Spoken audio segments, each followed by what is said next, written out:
নমস্কার বন্ধুরা, সবাই কেমন আছো? আশা করি সবাই ভীষণ ভালো আছো। দুদিন ধরে বৃষ্টি হয়েছে, তাই ওয়েদারটা কিন্তু ঠান্ডা ঠান্ডা। আমি আর আমার বিঙ্গো দেখো দুজনে মিলে ছাদে চলে এসেছি খেলতে। ওইখানে একটা আঙুর গাছ আমার একটা দাদা দিয়ে গেছে, কিন্তু সেটা এখনো লাগানো হয়নি। দেখো আমার বিঙ্গো কি করছে। আমি এখানে একটু শর্টস বানাচ্ছিলাম, তো ওই আমার সাথে সাথে ঘোরাফেরা করছে। তো যেটা তোমাদেরকে দেখাবো, এই দেখো, এইটা হলো আমার লাউ গাছ। আমি দু মাস আগে লাউ গাছটা বসিয়েছিলাম। প্রথম দিকটা দিয়ে একটু যত্ন করতে পারিনি বলে লাউ গাছটা একদম বাড়ছিল না, কিন্তু এখন দেখো বৃষ্টির জল আর কিছুটা যত্ন করেছি বলে দেখো কি সুন্দর চেহারা হয়েছে গাছটা। আমার এই ছোট্ট ছাদ বাগানে টুকটাক করে যেটা হয় সেটাই খুব ভালো লাগে। আর দেখো এখানে হয়েছে আমাদের অনেকগুলো বরবটি। এই দেখেছো বরবটিগুলো, দেখেছো কতটা বড় বড় লম্বা লম্বা হয়েছে। এখানে অনেকগুলো বরবটি হয়েছে, কিন্তু এখন দেখলে হয়তো বোঝা যাবে না। এই যে ভেতরের দিকেও আছে, ভেতরেও অনেকগুলো বরবটি রয়েছে। এখানে আরো ছোট ছোট অনেকগুলো ধরেছে। বেশ কটা বরবটি পাড়া যাবে। আমি কাল পরশু বরবটিগুলো পেড়ে নেবো। এখানে দেখো অনেকগুলো হয়েছে। কি হয়েছিল বলো তো? এই যে সেদিনকে খুব ঝড় বৃষ্টি হলো না, তাতে আমার মাচাটা ভেঙে গেছে, তাই জন্য গাছগুলো সব গুটিয়ে গেছে। এই দিকে দেখো আরো অনেকগুলো বরবটি হয়েছে। আমার অনেকগুলো বরবটি হবে, তো কাল পরশু আমি বরবটিগুলোকে তুলে নেব। তারপরে আমি এখানে দুদিন আগে একটা মাচা মতো করে দিয়েছি, যাতে ওরা একটু উপরের দিকে উঠতে পারে। আর এই দিকে দেখো আমার পদ্ম গাছটা, এটা আমি এই টিউবারটা একজনের কাছ থেকে নিয়ে এসেছিলাম, তো আমি এই গামলাটায় বসিয়ে দিয়েছি। আপাতত আমার কোনো গামলা রেডি নেই, তো এটাকে একটু অন্য জায়গায় বড় জায়গায় বসাতে হবে। আর এখানেও দেখো আমার অনেকগুলো তোমার বরবটি গাছ, শিম গাছ, একটা কুমড়ো গাছ হয়েছে। কুমড়ো গাছটা এদিকেই বাইছে আপাতত। আর এই দিকটাতে পেছনের দিকে ঝুলে আছে, এই মানে এটা আমার নিচের দিকে ঝুলে আছে। এখানেও অনেকগুলো বরবটি হয়েছে, বরবটিগুলোকে পিঁপড়ে ধরেছে। আর এখানে একটা গাছ হয়েছে, এটা ঝিঙে গাছ সম্ভবত, বুঝতে পারছি না, এটা উঠবে ওপরের দিকে। আর এটা হলো আমার বেগুন গাছ। এই গাছটা আমার, এই বেগুনটা না খুব ভালো, মানে লম্বা হয়ে বেগুনটা হয়, সবুজ রঙের, বেগুনি রঙের নয়। এই বেগুনটা খুব ভালো। তো অনেক দিন থেকে এটা আমার গত বছরের লাগানো বেগুন গাছ, গত বছর শীতকালে লাগিয়েছিলাম। তো 2-4টে বেগুন হয়েছিল। এবার এটাকে একটা বড় জায়গাতে আমি ট্রান্সফার করে দিয়েছি। দেওয়ার পরে দেখলাম বেশ কিছু ফুল ধরেছে, সব ফুলই স্টে করছে না। এই যে দেখো এটা নষ্ট হয়ে গেল, কিন্তু কটা বেশ ধরেছে, দেখেও খুব ভালো লাগছে। আর এখানে দেখো এই যে নাক চম্পা, বৃষ্টি হলেই কিন্তু ফুল ফুটতে শুরু করে দেয়। অনেকগুলো ফুল ফুটতে অলরেডি শুরু করে দিয়েছে। আর এইবার চলো আরো দেখাই। এই যে দেখো রঙ্গনটা কি সুন্দর হয়েছে।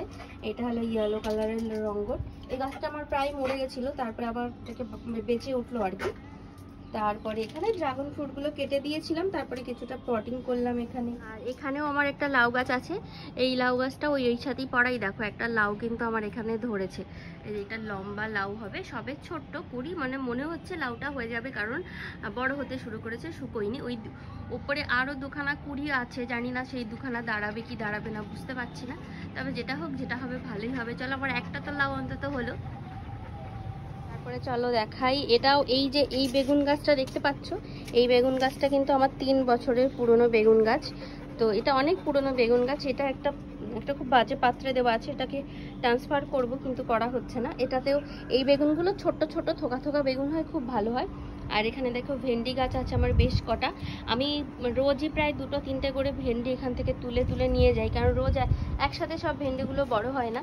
তো এই দেখো কাল পরশু আবার দুটো ভেন্ডি এখান থেকে তুলতে পারবো। আবার এই তারপরে এই যে 2-3টে ভেন্ডি এইভাবেই ওঠে। তো এইভাবে উঠে উঠে আমার অনেকগুলো ভেন্ডি উঠেছে, খুব ভালো লাগে। আর এই যে গাছ দুটো আমি এইবার শীতকালে এনে লাগিয়েছি, শীতকালে না, এই কিছুদিন আগেই লাগিয়েছি, শীতকালের পরেই লাগিয়েছি। তো ভাবলাম কীরকম হবে, কিন্তু এখানে দেখো গাছে বেগুন ধরেছে। এই বেগুনগুলো না সেই বড় বড় কালো বেগুন যেগুলো হয়, কি বেগুন জানি না, ওই বেগুনগুলোই হবে, কিন্তু ভীষণ ভালো হচ্ছে। 3খানা বেগুন আমার এখানে ধরে গেছে, এখানেও ধরবে। আর দেখো এখানে আমার একটা ছোট্ট সুন্দর মাচা করে দেওয়া আছে, ছোট্ট মাচা। এই মাচাতে হয়েছে আমার উচ্ছে গাছ। এই দেখো উচ্ছে গাছে উচ্ছে হয়েছে, এটা কিন্তু বড় জাতের উচ্ছে, খুব ভালো। কিন্তু এই উচ্ছেটা হয়েছে দেখে আমার খুব ভালো লাগছে। আমি কিন্তু আগে 4টে উচ্ছে এরকম তুলে নিয়ে গেছি, এখনো দুটো আমি তুলতে পারবো। এই একটা আর ওই একটা, এটা আরেকটু বড় হবে, কারণ ওইটা যখন এত বড় হয়েছে, আরও এটা বড় হবে। আর এখানে দেখো আরও কুড়ি ধরেছে, একটা এখানে একটা কুড়ি অলরেডি ধরেছে, এখানেও একটা ধরবে।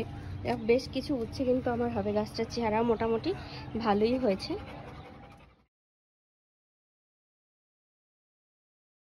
আর এখানেও আমি একটা পদ্ম গাছ লাগিয়েছি, তো সেটা বড় হচ্ছে। এটাতেও একটা বড় গামলায় দিতে হবে। তো আপাতত এটাতেই থাকে, এটাতেই আমার এই বছর ছোট্টখাট্টো যেটা ফুল দেবে সেটাই আমি খুব শান্তি।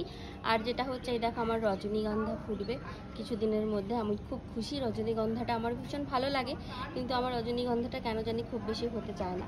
এখানে দেখো আমার গোলাপের কুড়ি এসেছে। গোলাপের কুড়ি এটা রোজই মানে প্রত্যেক বছরই ফোটে, কিন্তু সারা বছরই ছোট্ট ছোট্ট করে ফোটে, কিন্তু এটা নেওয়া উচিত না, কিন্তু আমি ফুলের কুড়িগুলো আর কেটে ফেলি না। আর এই নাক চাপাটা দেখো কি সুন্দর ফুল ফুটেছে, ভর্তি ভর্তি। কার এই নাক চাপা ফুলটা কাদের কাদের পছন্দ সবাই কিন্তু আমাকে কমেন্ট করে জানাবে। আর আমার ভিডিও যদি তোমাদের ভালো লেগে থাকে অবশ্যই লাইক করবে, কমেন্ট করবে, শেয়ার করবে আর সাবস্ক্রাইব করতে কিন্তু একদম ভুলবে না। আজকের মতো এখানে শেষ করলাম, টাটা।